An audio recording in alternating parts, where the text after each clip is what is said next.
Hi guys, so today I'm going to be telling you everything I know about a successful high heels shopping online. Ordered quite a lot of bridal high heels, like 8 or 9 different pairs, so we're going to be trying on them soon. Also, don't forget, it really doesn't matter what kind of heels you're looking for, whether it's wedding, prom, or any kind of evening appropriate high heels. The rules and the tips stay the same, and I'm gonna be using bridal shoes as an examples to explain those tips. I was thinking, am I willing to spend that much on a heels that I'm gonna be wearing only for like 3 hours on that special day?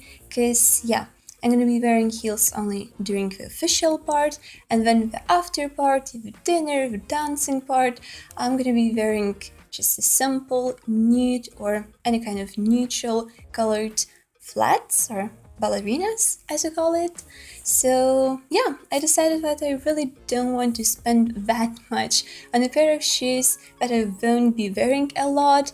My dress is quite long, so I won't be seeing the shoes myself, and probably no one else would see those shoes. Some reasons why I decided to shop online and look for affordable shoes. These all are gonna be under $30, or the price will be somewhere near it. So yeah, in my opinion, the shoe has to be affordable, next look presentable, and lastly it has to be super comfortable. So while shopping online, you're probably gonna see only photos of a shoe, or maybe you'll see a model wearing the shoe, or maybe even a video how that model is wearing or walking with those shoes. So you have to pay a lot of attention to the heel, the arch, the ankle or ankle strap if there is any, then the overall size, the embellishments if there are any, and the color. I have to say the last one, the color, only matters when it's a bridal shoe, cause believe me guys, unless you shopped for bridal shoes, you never ever imagined how many different shades of white we have. So let's try, for example, this one. When you look at the heel, it has to be positioned in the right way. So the heel has to be not too far away or too close to the toe area. It has to be positioned right under the center of the actual heel, and it has to go straight down. Some of cheap brands makes the heel that is positioned on the very back of the heel, or it goes like diagonally towards the toe area. Next, it would be super great if the seller would have a photo from the back. So heel should go straight down from the top to the bottom. You would see that some heels are made diagonally. These kind of diagonally positioned heels leads to twisted ankles, pretty much on the same evening. So in my opinion, it would be better to look for a block, chunky heel, because it's really hard to position it in the wrong way. Probably it's going to be the most comfortable. Think you have a try. Next, let's talk about the arch. So I'm using as example this shoe. So it has a badly made arch. When you have photos where a model is wearing that shoe, pay a lot of attention to the outer side of her feet. So for example, if her feet is floating above the arch, it means the heel arch is made badly.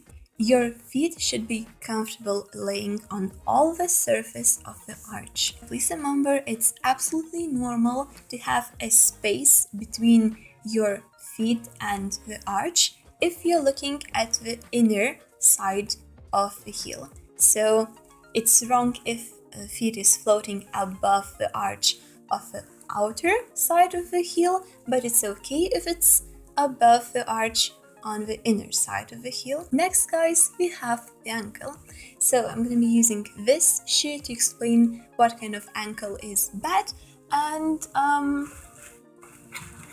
this shoe to explain what kind of ankle is good. I don't know exactly how this part is called in English, but let's call it the ankle. So this point might be too far away from the heel, so it makes quite opened angle, and usually these kind of shoes are quite loose and you might lose them like, Cinderella did. Or sometimes this angle is just too sharp, too close, and this part of the shoe cuts into your skin really badly. If the shoe is too loose around this part, it's quite easy to fix it. You can use like a shoe cushion or place some fashion tape to secure the shoe cushion in its place. But when you're shopping online, just try to see those angles, those points in the photos.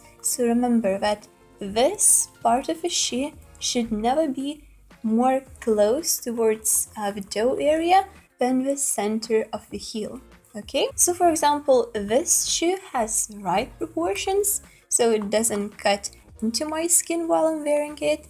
And this one, maybe you see it, maybe you can see it, this part is way closer to the toe area than the center of the heel. So this part is cutting my skin, basically cutting my flesh so badly I can't even walk with them. The embellishments, those tiny, shiny things that makes the shoe more attractive, or sometimes makes everything even worse. Like in this one, I was thinking that online it looked really good, but when I tried it on, the sparkle part of embellishments, they were just not working well. In this case, I think the embellishment worked pretty well. Also these sandals, this one was really nice, it looked really good. So in my opinion, when you're shopping online, just try avoid embellishments, all these kind of cheap decor details, and remember that sellers' photos are usually photoshopped, well made, so if that pair of shoes looks kind of questionable on picture, don't expect it to be even better when it arrives to you. And now let's talk quickly about the sizing. You know that each brand makes the sizes a little bit differently, so I would say it's better to order the shoe that is in your usual size plus a shoe that is one size up compared to that you usually wear. And imagine if you're wearing this kind of shoe all day long and it's already a bit too small in the morning. During the day, your feet get swollen, your feet get bigger, and in the evening, you won't be able to wear it any longer. So it's always better to try both sizes, one that you're wearing and one that is by one size up. And lastly, guys, let's talk about the color. You would never imagine that we have so many shades of the same white.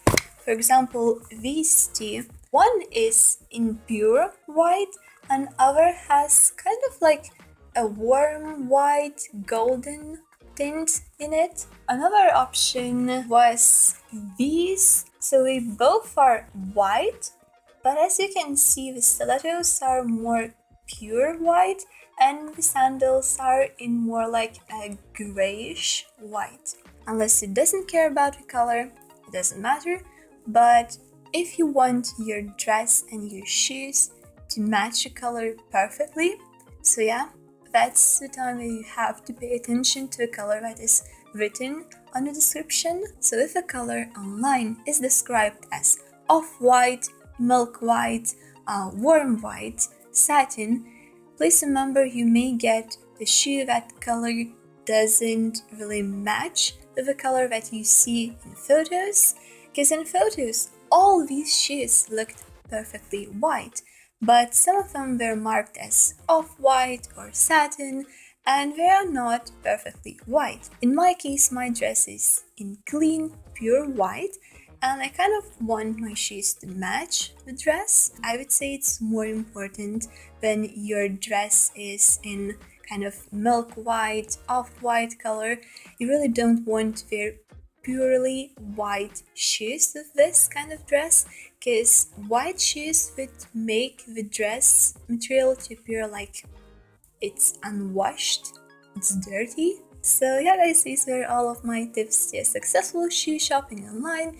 You know, I really love heels, I really love wearing heels, shopping for heels, so I feel like I had to finally make a video about this topic. Now let's try and guess which pair I decided to use as the one. So yeah guys, can you guess which of these gonna be my bridal heels? 3, 2, 1. The answer is I still cannot decide whether to choose these ones or these ones. I really love these because they are so classic, they are in pure white color. It is beautiful and they go with my dress so well. Next, I really love these two because they are super comfortable. Like, it feels like a heel is twice lower than it actually is. They're really stable, but I don't like that the shoe is in kind of grayish color. Now I want to say a few last words about each of the pair. I haven't talked that much. So these were also really comfortable, really well made. I took them in one size up compared to what I usually wear. These shoes are made of a satin kind of material, so yeah, the color is not that perfectly white. Next, another pointed toes, really beautiful white color, really comfortable heel, but the size was a bit too small to me. Although these shoes are marked as a wide fit, so it means they are wider around the toe area, they are still too small to me. Next, these really lovely sandal heels with kind of a pink embellishment around the toe area. Really beautiful but really uncomfortable.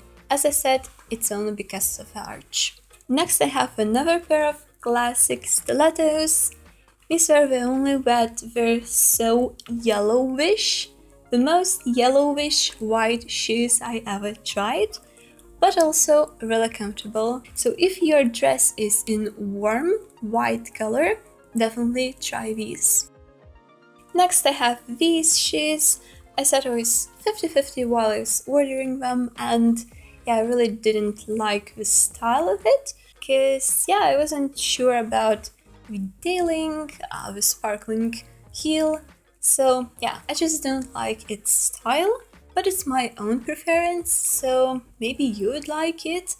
And yeah, it's really comfortable. This shoe was super comfortable. I think it's because it has a really nice block heel. And lastly, I have these high-heeled ankle strap sandals. I was thinking that I might get them and wear them just on some days, some occasions later.